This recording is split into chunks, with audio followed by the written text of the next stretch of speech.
Hmm. Age of Extinction, Dinobots and Creators. Oh my. And you can try and mix those around if you want to try and make the sentence sound a bit more coherent, but it's up to you. I'm just giving you my idea of how this would sound a bit more proper. But yeah, Dinobots, Age of Extinction and Creators, oh my. Age of Extinction, Dinobots and Creators, oh my. Yeah, I'm doing a response video today to, I think it was either Smizno or Transformers Dave Shotton, Transformers Junkie, who started this video. And by the way, Dave Smizno, if you want, living in a world where you can agree with my opinions is not a bad thing, especially when, if we do end up having disagreements, we can just laugh about it later on. So, your mileage may vary. But yeah, this interesting topic that either one started regarding Age of Extinction, because I'm still on a buzz about Age of Extinction now, and it's good to finally see these type of videos pop up after the movie's debut and get people going and get people back into the passion of Transformers again.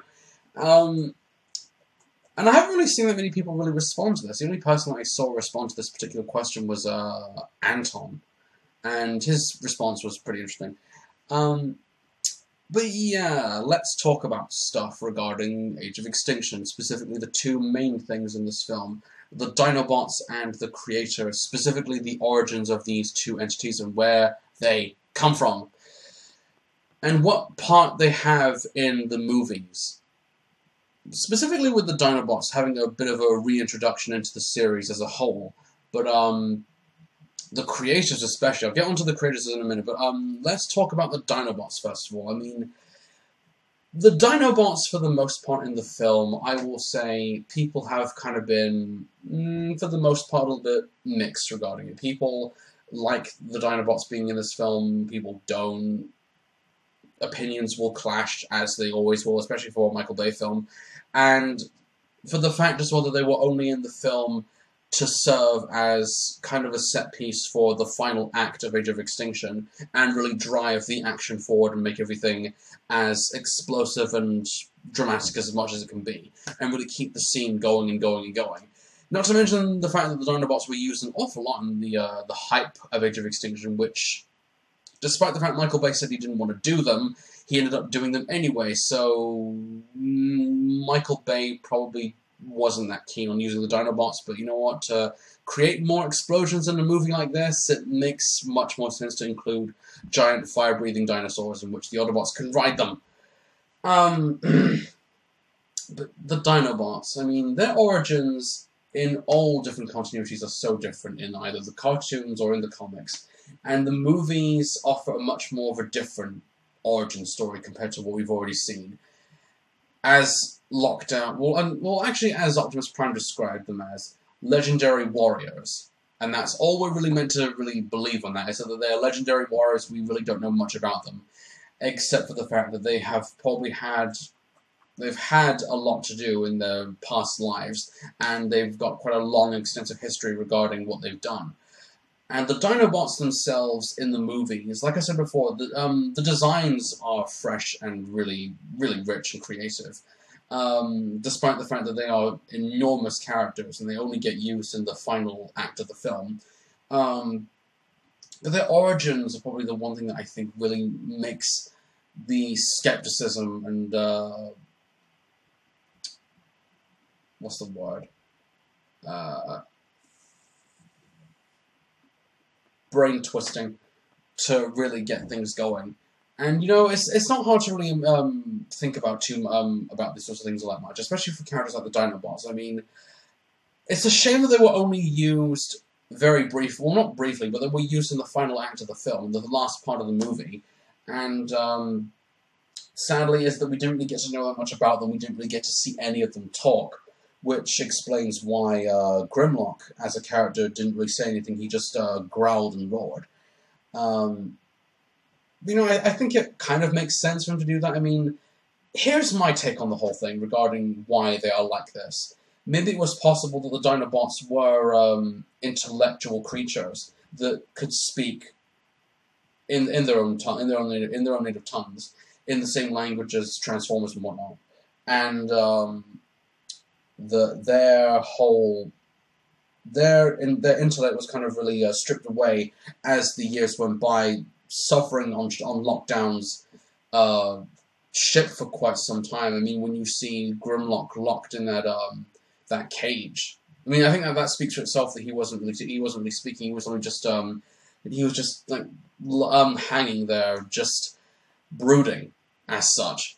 And he didn't really get to speak, really leaves much to question, like what happened to these characters before they met up with Lockdown, and how is it that Optimus Prime knows them well enough to call them legendary warriors, and the fact that Optimus Prime is now part of I don't want to say Holy Crusade, but a Knight's Order, which of course the movie does manage to use very well, the Arthurian mythos legend into this movie, which is quite well done. But it really, the Dinobots, I mean, I'm trying to really think where they do fit into this. I mean, it's kind of offensive to say that they were only just a nice looking set piece, even though they kind of were, but they did have some input in the story and to serve a big purpose to what they might end up doing later on, which doesn't make any sense for Optimus Prime to let them go and just wander the Earth, which really makes you question, where would they go? Where could they go? Where on the Earth would giant fire-breathing metallic dinosaurs be welcomed and not have people freak the fuck out? Yeah, I do want to see the Dinobots, though. I do really want to see the Dinobots come back and really be more bigger characters. And if they do, then hopefully we might see much more from them. If not, then it's a case of the biggest and best set piece in your movie being wasted to nothing more than being a big set piece. And having them not being individual characters, which in these movies you can't really argue and say the characters will never get any character development. I mean, in little moments they will be developed to some degree or another, but in large stretches, like if you're expecting this to be like Beast Wars, then not as much.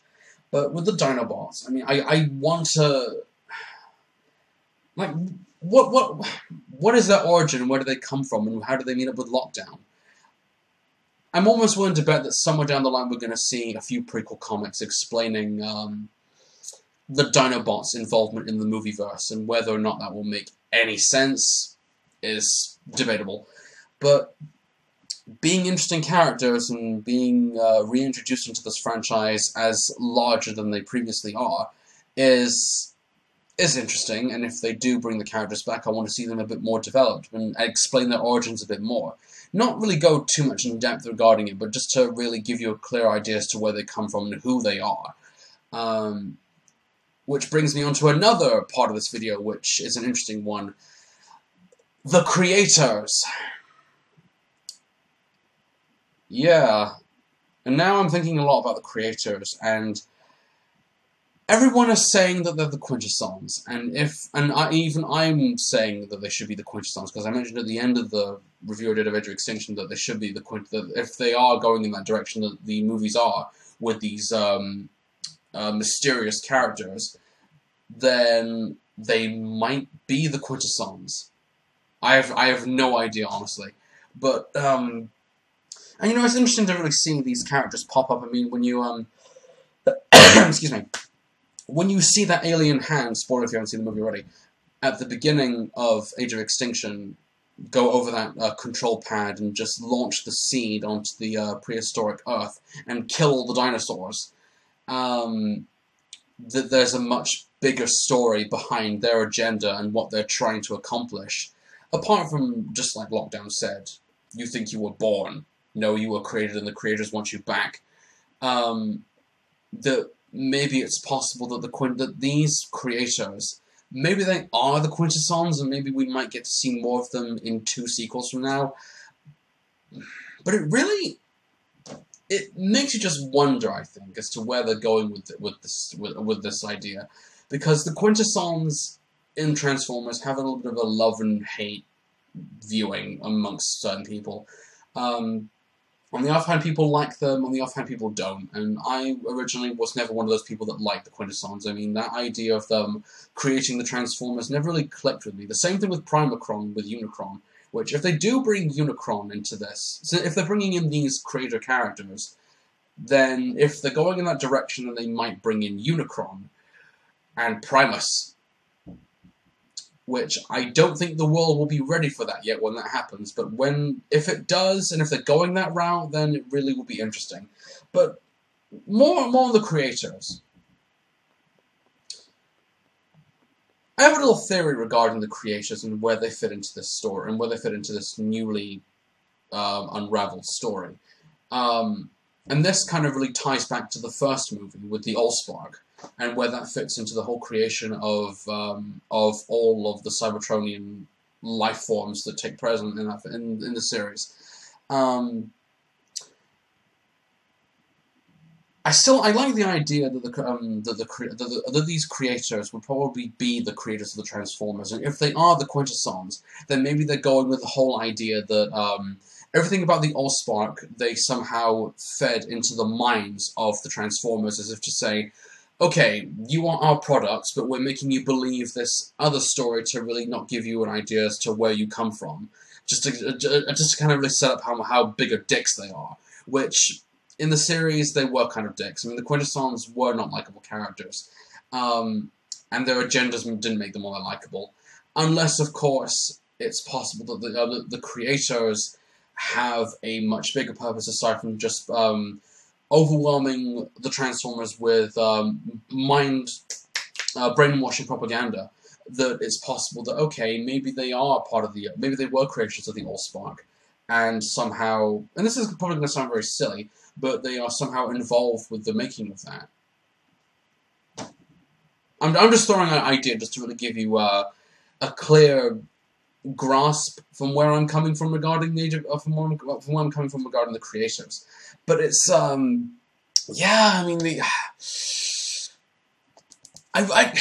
I'm excited. I really am quite pleased to see characters like this pop up in the Transformers universe, because it shows that there's more life out there apart from just the Transformers, and that there's the one thing that I think Age of Extinction did quite well was do some world building, which, with being the creators, you get a sense of that happening.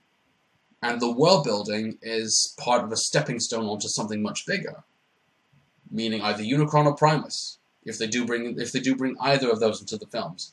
But the creators themselves, there really is a lot to say regarding that. And if they are the Quintessons, I'm wondering what they look like, because whether or not they might have the 5 faces, because that's where the name Quint comes from. Or they might just be... Or they might be your standard alien design that would... I'm doing this a lot with my hands, I'm sorry. Hand. Yeah. If, lost train of thought. If all of a sudden they are... if the designs of the creators are kind of standard alien designs, which may have little hints as to the... just kind of a little nod to the fans as to say they are Quintessons, but not really, then maybe that would be interesting to see. I mean, I